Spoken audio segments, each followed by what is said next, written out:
Ho an'ny antoko-teza ihany koa dia nitondra ny fomba fijeriny ao anatin'ny fikarakarana ny fifidianana ity antoko politika ity. Ho an'ny antoko-teza dia ny lalam-pifidianana indray no tokony ho amafisina hoy izy ary mila apetraka ny lamina rehetra hiatrehana ny fifidianana mba tsy hisian'ny korotana indray ao aorianan'izany.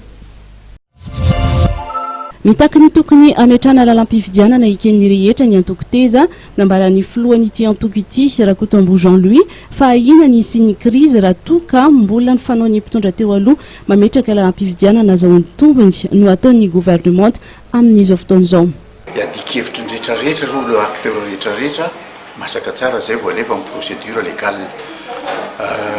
Zavatra misy mbola mialaneniny zay no andao no hiady hevitra mikasika an'io fa tena tsisy hevitra moa fa anao ny veriny fa mety ny fitondrana ary ao anatin'ny cadre légal izy kanefa tsy mandroso ny firenena dia asakasaka ka araka ny tenin'ny premier ministre atao ny teny izy teny amin'ny Sénat omaly dia niresaka fa hoe mbola mijerevana aloha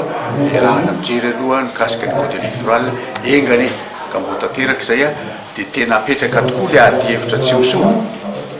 fanandriana rehetrarehetra hoe zao no mety zao no tsy mety fa io règle du jeu fa tsy resaka hoe momba ny atsina momba ny roa zany olona mpifaninana neny hoe hiady hevitra dia loha hipetraka tsara zay masaka izay zay vao miroso formulena ho texte dia avadika io lalàna izy rehefa avy eo zay ihany mampety ny firenena ankoatran'izay mampiady. Lalàna fototra ary lalam-pifidianana niaran'ny dinika ary ekeny rehetra no antoka isian'ny fifidianana madio sy ekeny rehetra hoy ny teza.